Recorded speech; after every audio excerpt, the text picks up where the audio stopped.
I'll do this computer.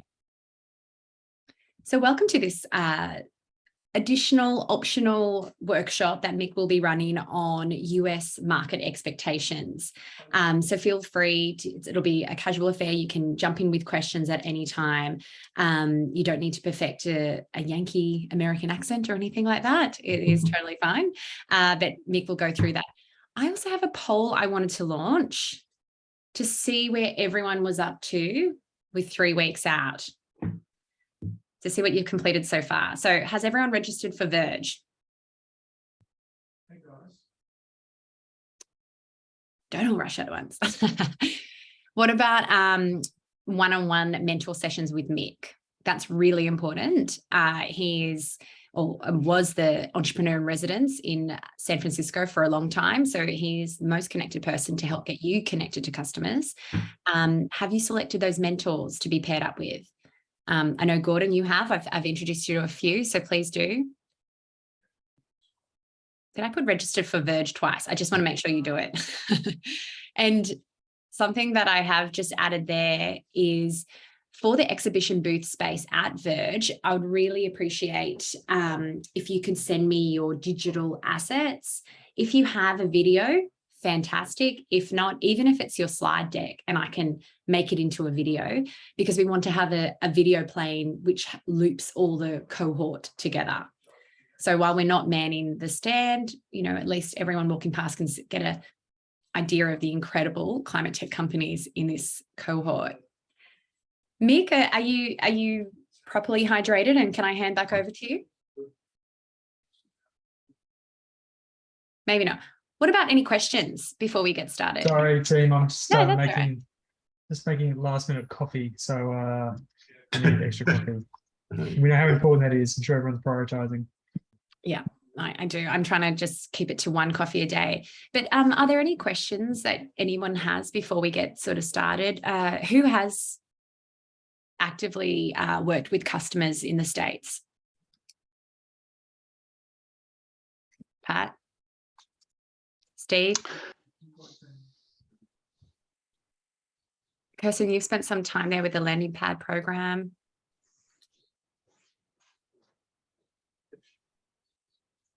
And if you could get me those digital assets for the video loop as soon as possible, that would be fantastic. But by the end of next week would be the hard deadline.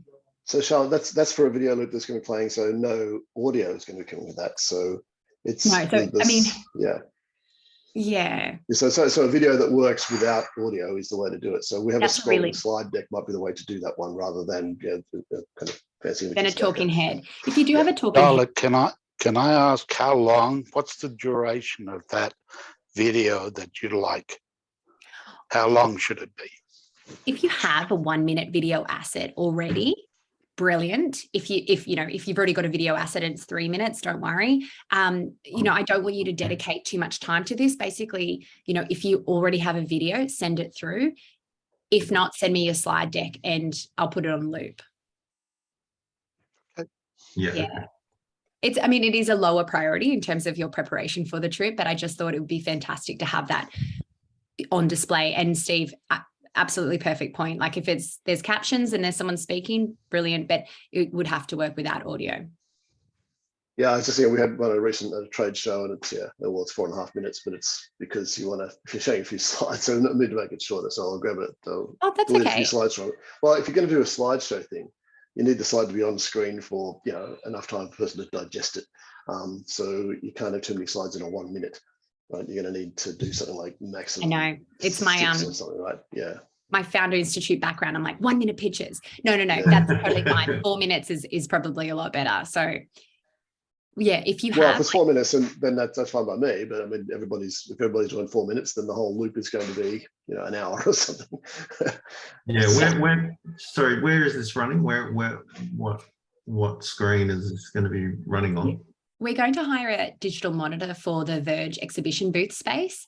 And so, really don't rely on the video running on loop. It's when you're there, it's for you to talk to customers and for you to, be the company. Oh, okay. So this is just, but you're going to have a separate area where you're going. run?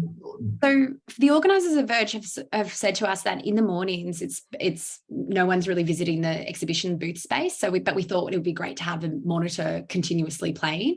But when you're manning the stand, and if you filled out the form that Olivia sent around for when that rotation is happening, it would be great, if you have your own slide deck, put that through the digital monitor. But this is really for when we're not there and just to be playing continuously. Right. But when you're there and you have slides, show them.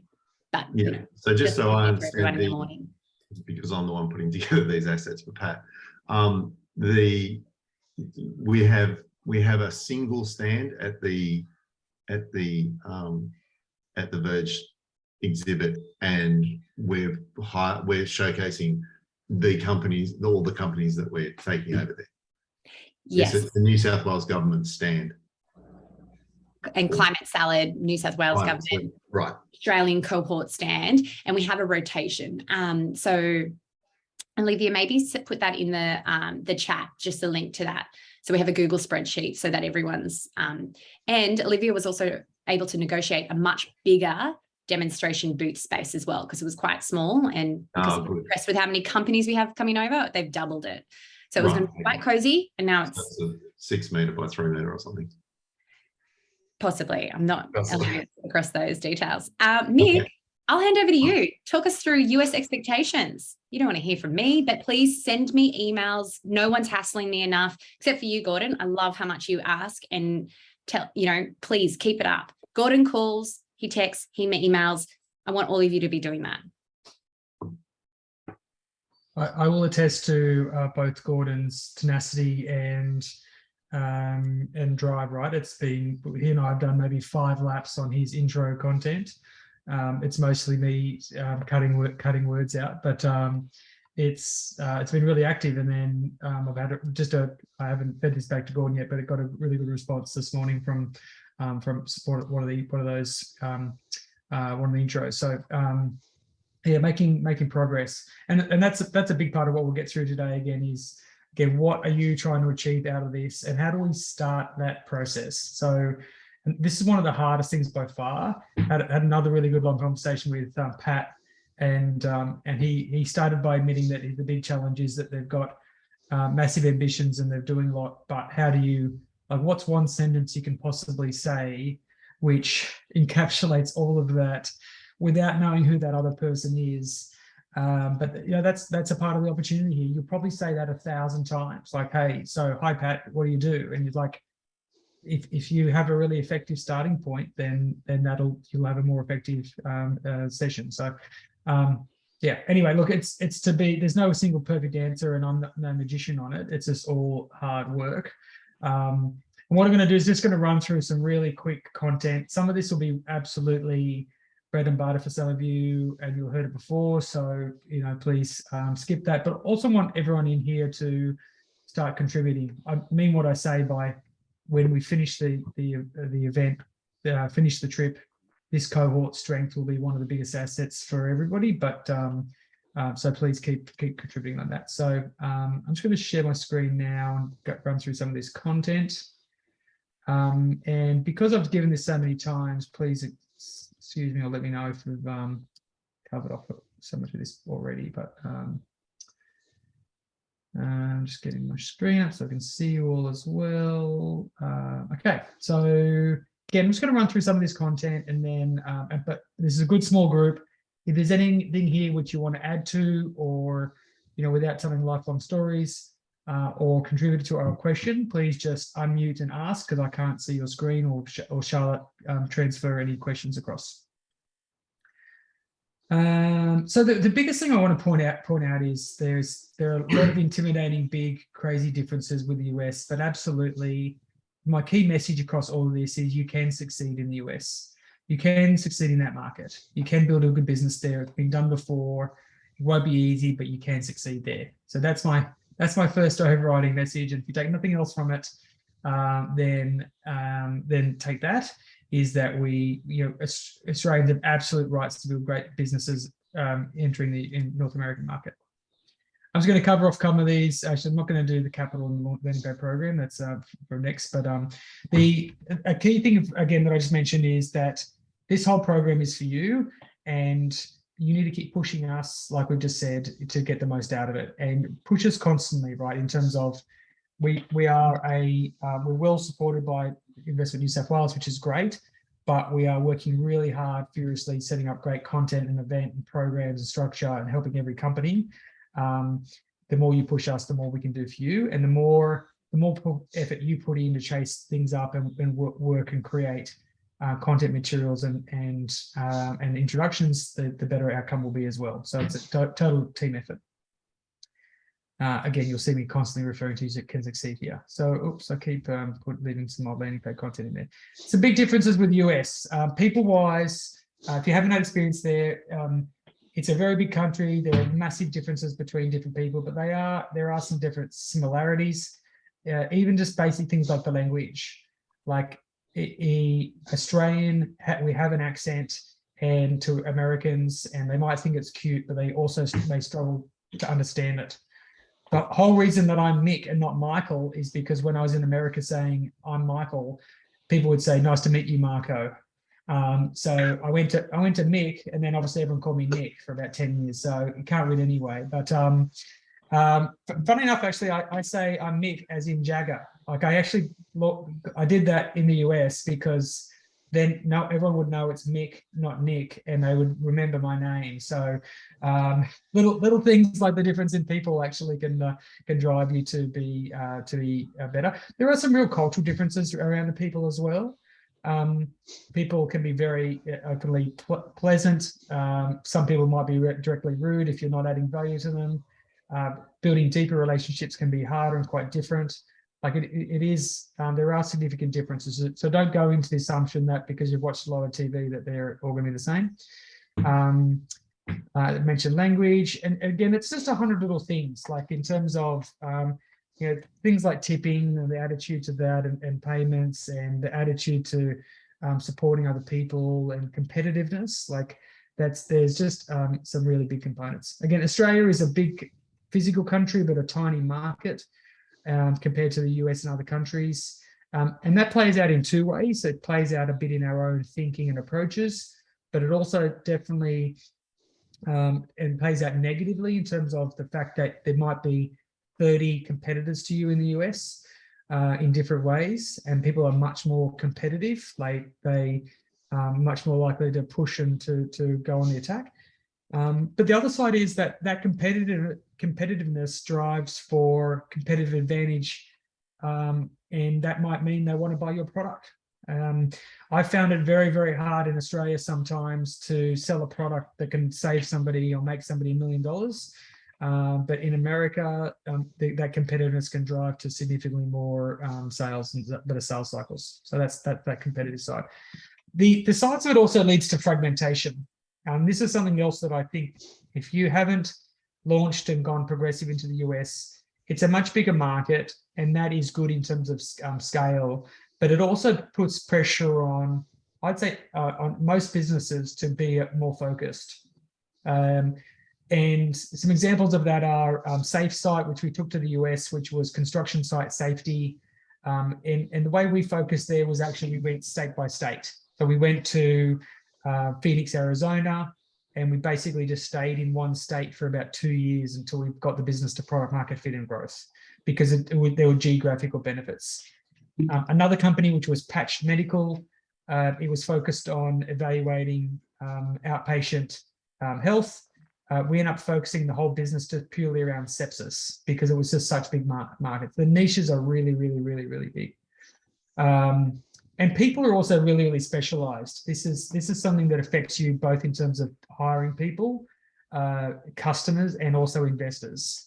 There are investors in the US who focus on only SaaS, only climate, only seed stage. Like it can be very, very, very, like, again, it's so big that people typically end up being quite specialized. You can succeed here. So this is a photo I took or found. I can't remember if I took or found it, but basically the first ever research lab set up in Silicon Valley in 1956. And the reason I put it up here is that it's got so much history and so many generational laps of entrepreneurship and technology. And that's what makes it so special. really randomly from the story, the guy, William Shockley, was going to set up a lab in LA, but his mother got really sick and she lived in Palo Alto. And so basically they ended up setting up Fairchild Semiconductor, which led to Intel and HP, which led to Apple and Microsoft, which led to Netscape and Yahoo. So Shockley, mother got sick, he set up Fairchild, people left there to set up Intel and HP, people left there to set up Apple and Microsoft, then to Netscape and Yahoo, Google and Facebook. So it's just the generational lapse and the depth of that is actually massive. And that plays across in different ways. I mean, Australia just hasn't done nearly enough, as many of those laps at scale. The other thing that's big and different about that is you're much more likely to find people who have been through one or two startups and have had one success and have banked that, and then they'll look at business in a different way. They'll either look at it with experience of going through it, but they might look also with a view that they want to invest and create something of high impact. So just be aware that there's a reason why Silicon Valley is the world leader. It's because it started way back in 1956. The speed of the market there is also something really important to think about. I had some people over there which say that if they don't, you should be expected to get back to your customers within an hour.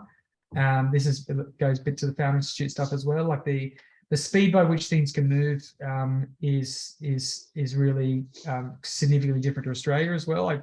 I made a comment on Twitter the other day when someone was talking about selling to Australian companies that in Australia you have 45 cups of coffee to get to a maybe, whereas in the US it can be 45 minutes to a pilot. And I've had that experience, and so just be prepared for that. And there are things that have come up many times for me, which is investors basically saying, "So when do you move over here?" They said that directly to me once, and I said, "Yep, I'll move over here. I'm moving over here as soon as we sign the term sheet." And other things like, when can you deliver this? Things can move really, really quickly. So be prepared for that. There is a lot more money and a lot more customers as well. So I think in the US, in terms of capital raising, there are more rounds of more money at higher valuations, but there are more companies chasing that money.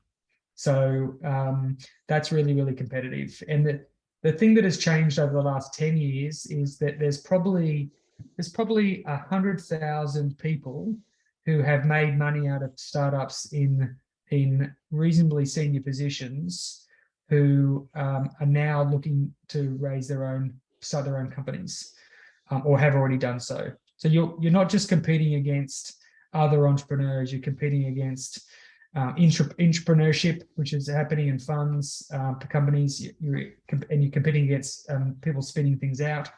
And if you look at Y Combinator, I'd say more than half of those companies are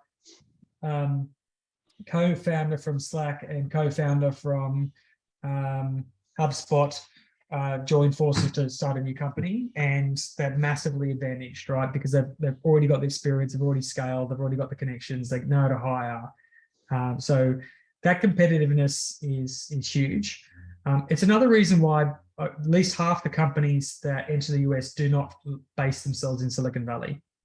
Now it's changed a lot, and I haven't been there for 3 years, but talent is still really, really, really challenging. And that's the reason why the rounds are so big, is because you've got to pay, even though people are happy to take ESOP, you still need a lot of people, a lot of money, longer runways, and customer acquisition costs can be very high. Okay, so just want to quickly talk about some models that work. Any quick questions or clarification points? Nope. Okay. So just a few thoughts on models that work. And this is important because you may have already decided the model you're going to try to work with an approach, but just want to give you some sense of this. So the way I think about it is stay in Australia, stay small.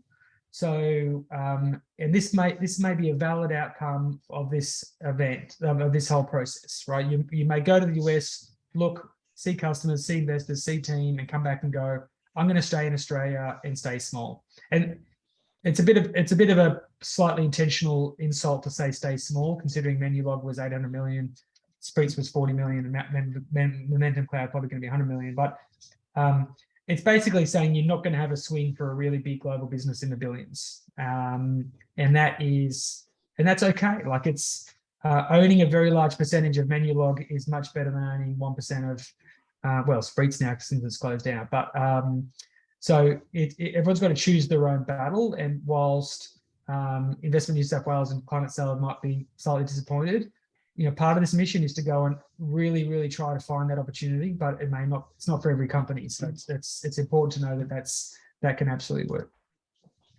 The other path is stay in Australia, get big slowly and go global later. So you might again say, definitely an opportunity in the US. We're not ready for it. We're going to come back to Australia and build the business out, get to $1 billion valuation, and then once we've absolutely nailed Australia at full scale, then go to the US. And that's, again, seek Carl Sales and realestate.com that you did that.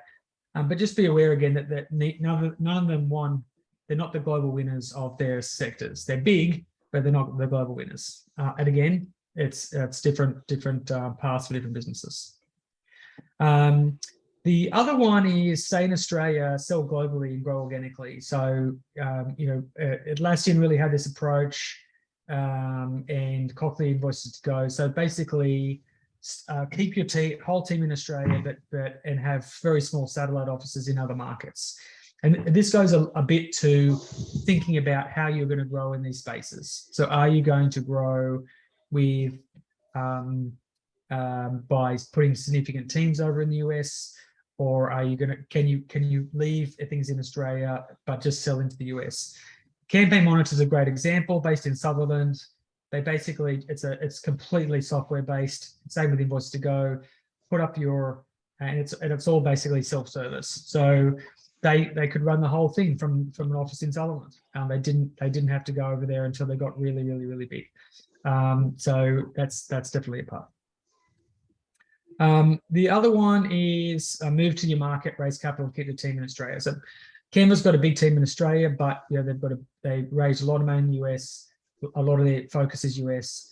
And SafeSite, SLO are another two examples again of companies that basically. I was with SafeSite when we sat at Los Angeles Airport and we fired all our Australian customers in order to 100% focus on the US market. And hopefully we're going to meet up with Dave and Peter there. I know they've been through some of the work with Investment New South Wales before. They've got a bit of a team in Queensland and some of their team in New South Wales, but the two of the founders moved over there. They're raising their families there. They've just raised about $40 million, and they came through the first round of Muru-D back in 2013. So been around for a while. Acello as well. It's Acello. We did work with Jeff when he was when we were at Pollenizer. So that was a long time ago. So again. Different niches, but their model was basically we're going to immerse ourselves in the bigger market. The dream goal for me is definitely being able to do R&D in Australia and business in the US, like growth in the US. And part of it's all right, Pat. Yeah, thank you. All good. So the reason this is really good, and this is again good for a lot of different parts of the ecosystem, but if you can do the research and development, have your software development teams, customer support, documentation design teams in Australia, but aim to grow customers in the US or any other big market, then that obviously means local employment, local economy benefits, local ESOP benefits, local investor benefits, and importing. Basically you're exporting services at that point. The other big thing is. I remember a lot of people probably know Alan Jones who's CEO of Fishburners at the moment. Alan raised money for a company called Blue Pulse with Baron Kieran, who I'm also trying to get along to an event. But they raised money back in 2005, and the conditions were that every single employee moved to the US. So that's how it used to be. Is like you had to have the whole team here. And now that is a disastrous plan. Basically, in the US, they're like, do not bring your team to Silicon Valley. Have your team somewhere else in the world. So it's transitioned a lot over the last 15 years, and they're actually very comfortable in doing that. It's getting even more comfortable to the point that there's open for investment in Australian entities. So I'm talking about capital a bit like that, but it used to be absolutely no way could you get investment into an Australian company. It had to be into a Delaware corporation, and you had to flip up, and you had to get Wilson Sonsini or Cooley to give to flip your company up, and that you get term sheets on that basis. But there's just more and more flexibility coming into this as America spreads and becomes a bit more global. Again, we've got some experts on that. One thing that some of you should consider is getting a connection to one of the lawyers. This is, we've only got a couple of weeks to go, like 3 weeks to go, but you can within a week get a quote from Wilson Sonsini, Cooley, or 10 other law firms in the Silicon Valley with a fixed price for flipping you up, and typically delayed fees. They'll be like, well, we'll delay the fees until your Series A. Like they want to invest in you and keep you, but just having that piece of paper. So if an investor says, I really love it, love what you're doing, but you're an Australian company, if you can bring out the piece of paper that says Wilson Sonsini can do our flip up for 35K prepared to delay fees, then that can be like, that's basically just taking a massive risk off the table for them about that investment. Does that make sense? So you don't have to pull the. Why do they see it as a risk if it's so easy? Well, it's because you don't know if there's complexity, right? So if Wilson Sonsini's looked at the structure and gone, yep, we can flip that up for 35K, but what if you've got, we used to have all the time, Australian lawyers would separate the IP from the operating entity in two different things, and then, someone's ESOP has been set up by, local lawyer, and, your IPs with a university or something. But basically it just gives, it's an insurance policy to say, we've looked at it and it can be done and it is simple. So Mick, we've already done LLC and Inc. and the setup template for the USA. So if that's of interest to anybody, we can flick that on. So we set up an LLC as the holding company, which the Australian company owned, and then the Delaware Inc. as the operating company for the business. So if that's a template that we did a couple of years back, and we can share that if anybody wants to. And I would definitely also look at Cake Equity. One thing around that, Pat, is simplicity. Sometimes, again, people separate the operating entity and assets. Like they'll only invest in the head company that owns all the IP. There's they get very white. Like this happens a lot as well. Is, oh, well, I've got this consulting company that owns it, and we still do some services work for that. Like there's anything that looks like you're not 100% clearly in one entity can be seen as a risk. So I think it's good for people to share that. Obviously, people got to get their own advice. I'm not a lawyer, but it is good to share different approaches and legal firms that have been supportive in that. But again, reach out if we can help you. Getting customers. So a big question is, and I've spoken to a couple of people about this already, is, are you exploring the US? Are you absolutely going hard and are growing and committed to it? Where are you at with product market fit? And again, don't assume that product market fit in Australia means product market fit in the US. In fact, assume that it won't be, by some margin. So you be really aware as well in terms of follow up. So this is the normal stuff around engagement, retention, revenue, and scale, but make sure you know where you're at and what your next challenge is, and be really prepared for either quick response or additional effort or competitive response, based on whether, again, you're exploring or scaling. On the consumer side, really expensive, very, very different and competitive. Can be very expensive customer acquisition costs. Finding your focus can be really, really hard. Going completely national US could be completely disastrous unless you're a very horizontal play. We find most success just completely and utterly focusing on a single city, and it may not be a major one. People are like, oh, I want to do New York or LA or San Francisco. Like sometimes you can get a massively better response in a much smaller city. So one big thing to notice, I would encourage everybody to watch the Silicon Valley TV show. Number one, you'll see, I think we'll be going to some of the places on there. You'll see, I think Cooper Cafe and some others we'll be able to see. So it's worth watching, but it is basically covers off, it is real life. Like the things they talk in there, even though it's funny, there's actually real components of that. And there's one component, there's one little scene where the big investor with the billionaire gets worried because the co-founder Richard talks about getting some revenue in. He's like, don't get revenue. Revenue is terrible. Like revenue is awful. We just got to grow. Like Bezos doesn't worry about revenue and profit. And that's the truth, right? They would rather different to Australian investors, they would rather a consumer business get really, really, really, really big and work it out later. Like Google had raised I don't know, massive amounts of money, was already big, but still had no path to revenue, right? Twitter was the same for a very, very, very long time. So, so just there are some couple of things to think about with consumer side. I'm looking at some of the questions. A quick one on swearing while I say it is, my view is don't swear until they swear, and if they swear, then you're probably okay. But SaaS companies, again, it's getting really, really, really competitive in all SaaS areas, and switching, like this real stickiness and network effects are being challenged. So just be really, really aware of actually the attention span of sales cycles. Again, if you've got a product, I'm really quite willing to try it. But and the other thing is being really prepared, think about the death zone.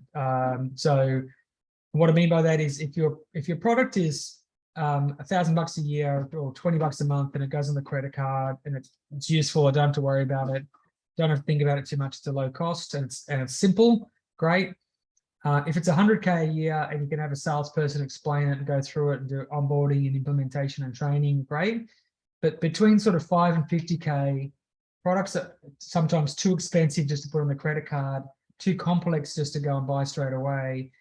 So it's really well outlined in Peter Thiel's book 0 to 1 about that dead zone. And then we've got a few SaaS companies in the US who've been through this. So there's two good websites, forentrepreneurs.com, and we'll maybe can put those in the chat. But can I put them across? I don't know if I can. Anyway, I'll put share those across. Enterprise, again, big differences between Australia and the US, particularly industry structure. So state by state industry structure. It's not a great example from an enterprise perspective, but the real estate industry over there is completely different to Australia, right? It's like there's multiple agents. They just, there's too far. It just works completely differently. Supply chains and industries, just in all industries, are very, very different. But again, if you're capital raising, all you need is 2 companies to be on paid pilots, and you can typically raise a Series A, the old adage. Any questions? Oh, sorry, I see some coming through. Cities I recommend. I think it's often based on your first customers. It can be based on industry strength, but you want to find a place where you can go and get to $10 million in revenue in one city. You should be able to get to $10 million in a single state at least, but pick a city that has $10 million of revenue opportunities. That is the thing to think about. Partners and channels. It's very tempting to sit here and say, great, I'll stay in Australia and find a great partner and sell my products. I wish we can get Deb Nola to give her a speech. I should have recorded. I think she did it in Miradi. We might try to get her, but she said, I had partner interest. We tried it. It failed. Another partner tried it and failed. And then I said, no more partners. And then 2 years later, a partner said, I'll pay you $25,000 a month to be your partner. And she was like, aha, now we're ready for partnerships. And it always makes me think about that is, it's tempting to think, I've got a product, they want to sell it, they've got my customers, I'll just get them to sell it for me. And partners and channels are like, partners are great when you're already well past product market fit and it's flying off the shelves and they're just taking orders. But if they have to do work and if they have to make the product market fit, they're not founders, right? They don't care. They're not invested in your business. They're doing it to make more margin, or to possibly to make their customers happy, but really only make more margin. And just be really aware of that. There'll be a lot of positivity. Like, oh yeah, we should on sell and have this program and give me 10% and blah, blah, blah. It's like, are they going to wake up on Monday morning and care about selling your product? So be really aware of that. But when you think about channels, there's just so many different channels to market, whether it's consumer or business. Again, it's worthwhile looking at the SaaSta, how they structure their breakup of SaaS and enterprise sales cycles. Like it's very sophisticated and advanced, because there are so many channels. They explore everything, and a big part of your goal with investment is to find one channel that works. Is to be formulaic, to say every time we spend $10,000 on this, we get $100,000 worth of customers, or even really $10,000 worth of customers is probably enough. But that's what raises money. It's like, give me $1 million, because every time I spend 10 grand, I get another $10,000 worth of customers, and we'll keep doing that. And with negative churn, we'll just keep growing. So I can explain that a little bit more if we dive deeper into capital raising. So you can succeed here. So quick things on capital raising. We're on time. I might stop there and just have a little break and open up for some more questions, and then we can maybe talk about the capital raising side for the US. Peter. Mick, I also liked your suggestion of that sort of one-line pitch, if everyone wants to have a little practice of that. But Peter, you ask your question first. Yeah, sorry, Mick. Yeah, I'm happy to talk to it. definitely. I have fortunately had some experience in the US with a couple of startups, but I think that one of the things that I found was that we don't always have a realistic expectation of time from start to finish. And I'm just wondering, my experience has been from maybe 8 to 10 years.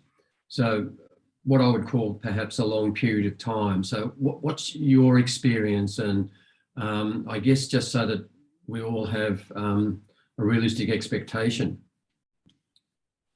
Yes, high danger there, Peter, that someone's going to be like, what? I've got to be doing this for 8 years? You've got to be kidding me. I thought I'd be sold this. And look, we were massively hurt at Pollenizer by Spreet's building and selling in 13 months. We're like, cool, we'll just keep doing that. It's like, that was 1 in 100. So well, the average time for a founder to get a dollar of profit out of a business is 7.3 years.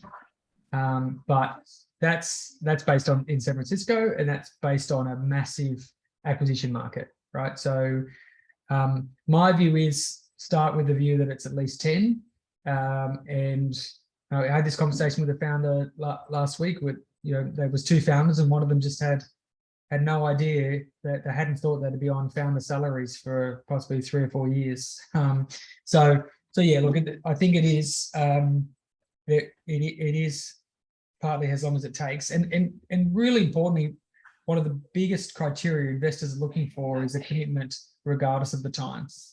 So whether it's 2 years or 20, their view is, this is a vast majority. There are some investors who would ask about an exit strategy, but most investors are basically, because the best outcome for them is an IPO, and then that's basically you running it for another 2 years after an IPO. But if anything less than your life's work, there's going to be a question about if you're doing this to flip it, is it so it's a good point to raise, Peter. And the main thing is, if you have a different view, then just be clear on that. If you're saying, I'm building this, and this has worked, I've seen companies say, I'm building a tool, I'm going to sell it to Microsoft in 3 years' time because it aligns with this, and you're trying to get maximum value out of that. You'd probably never get venture capital for that because they need you to be a home run, but be true to your own mission on it. Thanks. Great advice. That raises a really good point, Mick. Venture capitalists has specific goals in mind, and they're not the only investors in the game. So you want to elaborate on what they're looking for? Is it unicorn only or go away? Is that talking about here? Yeah. So There is a big range, but absolutely the venture capital roller coaster is the main game, just because it's probably not even the biggest, but it's just the main one that gets talked about, understood. It's probably there's probably 50 other different paths, but it's probably the majority just because it's 15% of the paths, if that makes sense. But you're right. It's the reverse engineering from a unicorn, basically, in an IPO. Like that's it. A VC raises money on the basis of having 2 or 3 unicorns out of 20 to 30 companies, but every company needs to be a potential unicorn. There are other funds that so Tractor Ventures and others, and Melissa Weidner I'll find out what the company's called, but in more revenue-based financing, and there are other capital sources, but in terms of early stage venture or early stage risk capital, most of it is following the same path.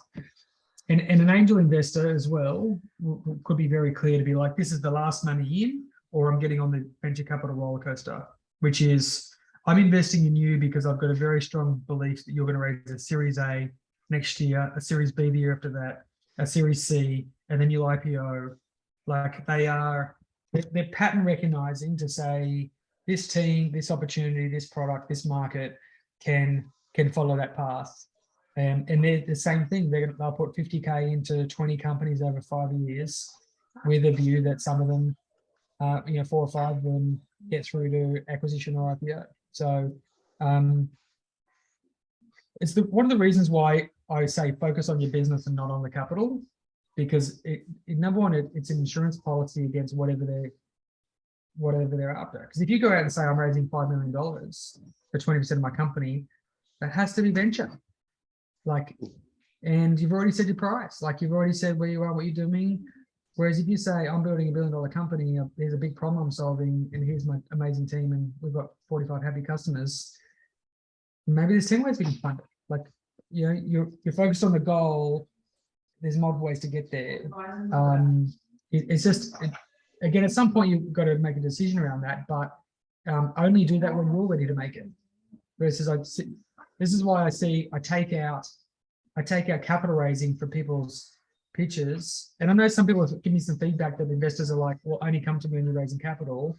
But do you want someone who's only transactional like that anyway? That's a good flag for you to be like, why? If you only want to have me when I'm actually closing around, then how are you helping? So it just puts different pressures on different phases. So again, we've been pulled into a bunch of mentors and investors from Australia and some in the US who've been through this multiple times. There's people in Climate Salad outside of this cohort and in this cohort who have raised money. So just again, have some conversations. Any other questions, comments? You made a comment earlier. Sorry, you made a comment earlier in your pitch there about companies that, in particular SaaS businesses, that kind of can do it all from Australia. Is that a reason that you should do it all from Australia, or is it just, I just wasn't quite clear about where you're going with that? Yeah, I mean, again, for selfish reasons for me, and also I think for Investment New South Wales, and I'm sure Australia has the same feeling, is every time we can hire a person in tech or in climate tech in Australia selling globally, then that's better than hiring them somewhere else. It's every company's got to find their own path, and there's no, again, I've probably seen 1,000 companies, and there's no one rule. The key question is what is it required to go and deliver this?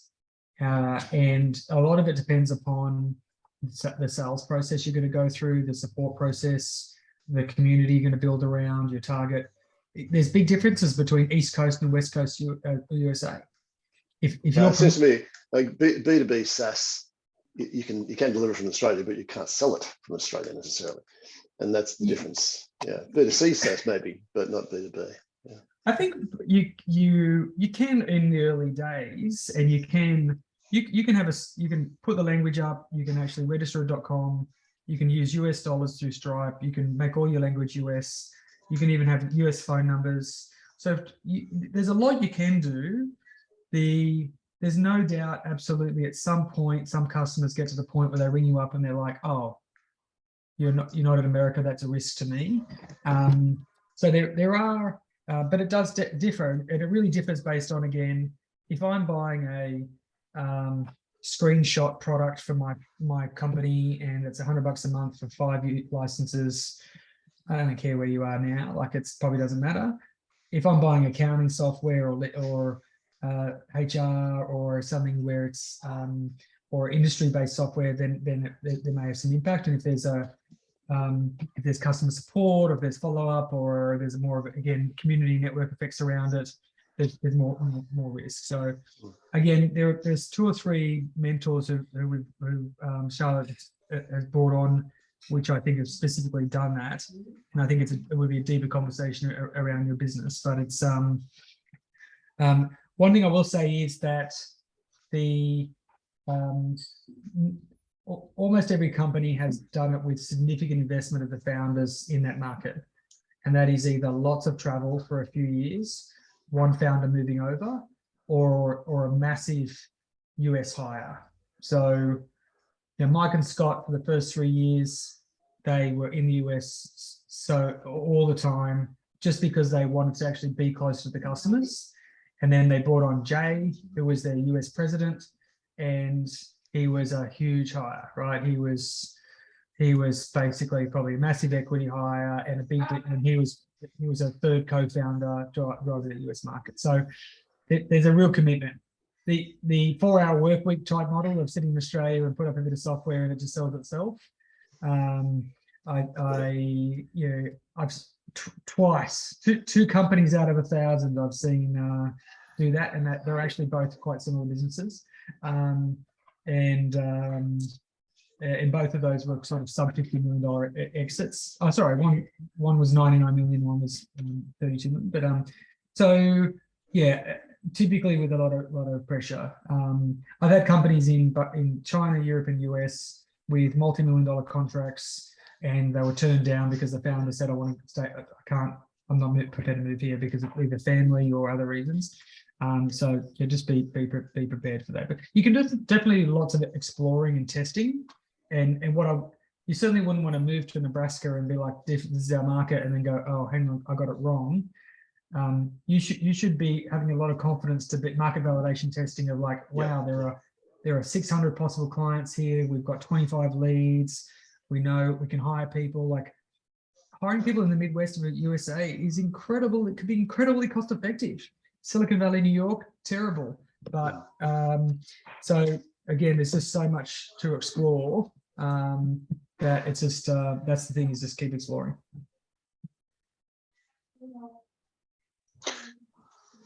Rick, sorry, Mick, can I get Rick Grayson from our founding team member from Phoenix wants to come to Verge? Can we add him to the list? He'll make his own arrangement. We'll meet him there. Follow-ups up after. It's the deal with Verge is 1 person per company, but they may be expecting 200 from us, so we can ask that, but let's follow up after. Good. Thanks.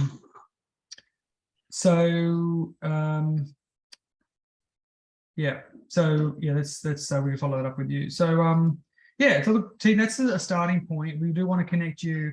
I think a great outcome of this is a chat with me, a chat with another mentor in Australia, and a chat with a US mentor. We've got a good range. Again, I know this is happening quickly, and we're going to work for every company, but again, keep pinging us and follow up. But this has been a really, really good start. So. Mick, I've just got a question. You mentioned Deb Nola earlier on. I got to know Deb years ago. Is she on your mentor list? I've been trying. I'll do another follow-up. So she was in the Midwest. She's back in Australia now. I believe after some time in Singapore, I'll chase her up. But she was a phenomenal founder and just a great story through that process. So Is typically how those lessons are those lessons pre-COVID, are those lessons still relevant in terms of the way she kind of had to forge her business in the US, or would you recommend we speak to somebody building a SaaS business that's more current? Yeah, I think she's just a great entrepreneur, and I think she's still going through it to some degree. I think there's a real mix. There is a difference post COVID, but it depends. Again, Deb, in terms of building a team in the US, building a base customers and working with partners, is really strong. And this is the challenge, and what Climate Zone wants to bring to this process is, what's the right way to help you? And again, we don't have a magic wand for everything, but we want to get you in front of some right people to start those conversations, and we need a few of them to make sure enough of them click. So for some of them, Deb could be a great fit. And what we've done is found 20 people who we think are a good start. We've got another 100 who we can bring in on a case-by-case basis. And again, I think there'll be another 100 that we interact with during the trip as well, and then afterwards. So this is not a purely a straight transaction, but yeah, it's I'll try for both actually, Grant. I know where you are with your business. I think Deb would be half the story, but not complete. Thank you. Can I just ask something quickly as well? Thanks, Mick and Charlotte, for all the effort that you're putting in. I'm slowly getting up to speed and rapidly pulling together a list of contacts that I would like support with. One of the questions in regards to that is, well, there's probably two. One is, we have a lot of traction with high net worth individuals, and I'm definitely not invited to the right parties in the US to be talking to those people. Any sort of thoughts on trying to tap into those networks at all, or are they just completely off limits? Like, they're hard to get into here in Australia as well? No, I think you'll there's a lot of people in the US who'll come to this who'll be wanting to help. Like the amount of times I've sat in coffees and then within 10 minutes they just pull out their phone and ring up somebody and say, you know, and I've been in those situations where they'll then just jump in a car and take you there and have a meeting with somebody. So be prepared for a bit for that. One thing I'll say is everybody's connected to everybody. So 6 degrees of separation is absolutely true in Silicon Valley. Yeah, the first day of my kids' kindergarten class, my wife met the CMO of LinkedIn, who, you know, and they have a relationship with it. So everyone's connected to somebody. And just the key is the ask is give them something that they can say yes to. This was something, again, I was working with Gordon and Pat on, and also Richard, was give them something that helps them quickly understand that whether you're in their focus area or not, and then give them something they can say yes to, which is I'm going to be in San Francisco and these dates. So it's like, great, there's something happening, you should come to this. Like there'll be 50 events happening in the week of Verge, probably more like 100, and every time you have a conversation with someone and you tell your message strongly, there's a chance that they say, Cara, you should come, Lauren, Cara, you should come into this. Like, it's like, okay, great, like, fantastic, let's come along. So so be open to it, and also be direct. But I also like, you know, can I just keep you up to date on what we're doing? Because it's like, great, put me on a mailing list, no problems. Or Carolina links, or just, can I get 10 minutes, or can you give me feedback on this deck? Like, give them something they can say yes to, because once you have that first interaction, that can lead on to another positive interaction. Because everyone's bombarded, and I still get from people essays, right? And I get essays in marketing form like, Mick, the world is dying and we're going to take plastics revolution. I'm like, what are you doing? Like, you've literally, the elevator pitch is real, which is you've got a minute to catch my attention. And one thing I'm terrible about is shutting up after I say my comment and letting them ask a clarifying question. So I would actually think again about if you're targeting high net worths, just be really aware that that could be from different areas. So whether it's in banking or in wine, like wine is a really big area for high net worths in Silicon Valley. So yeah, there are multiple paths, but the key is what's your entry point and ask, and then it's a matter of shots on goal. Like if you get that out to 50 people, learn from it, and then you hopefully get 5 conversations and get better at the next lap. Thank you, Mick. My one other question was, I'm going through the delegation list for the conference. Was there any update on whether there will be some sort of app to be able to reach out to those guys, or do we have thoughts on the best process? Because there is a lot of potential partners and just industry connections there that we would love to try and develop prior to landing. Any thoughts on that yet? We haven't heard much back. Like Verge is a really established group. I've had them in the past try different kinds of technology beforehand. I think it can get spammy, and with that size of a conference, like I think they're expecting like 4,000 people there, so it's going to be pretty big. The key within that is actually having people approach you. So again, having your logo on a shirt is fine, but having a brief tagline can be good as well, like being open to those conversations. And another thing is, again, getting lots of follow-on interactions. I think there'll be more as we get closer, like a week out. The other thing I'd encourage people to do is to make sure you're crisp on capturing information. I don't know if they'll still do business cards. I think a lot of people don't anymore. They might do just LinkedIn ads. So make sure you know how to use your QR code on LinkedIn and other things. LinkedIn is massively big and used all the time. And it's that people are just like, it's a really, really, really active space, and a lot of people are pro users and they just use it constantly. I mentioned before as well the job ads. I put that on the thing, and I think I was speaking to Richard about it yesterday.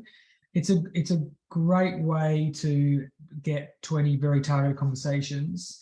Initially I was like, again, I did it 6 months out from hiring somebody, and as an exploratory tool, it was excellent, and LinkedIn is really strong for that. So there are other ways to access that in advance. But let us chase up and see if we can get a better answer on their tech and those other components. But Nick, just on that with LinkedIn, we've just opened up dialogue with 2 of the speakers on the food end of Emily Ma and Denise Oosterhuis.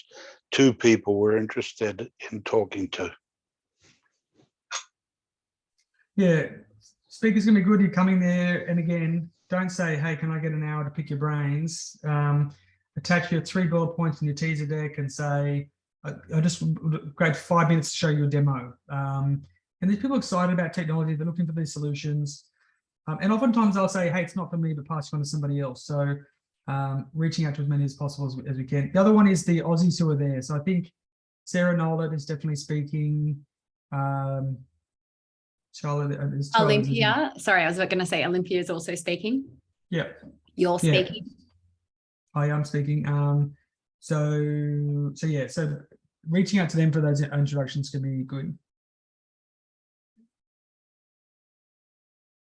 And keep sharing your one-liners and content back to this cohort, because guarantee you 100 times they'll be like, I'm interested in food, and you're like, you should go speak to Pat, he's doing food security, etc. So or I'm interested in consumer fashion, it's like you should speak to Gordon. Or so again, the more you pitch and share with this team, this cohort, the more preaching to the choir, and that's how they sing.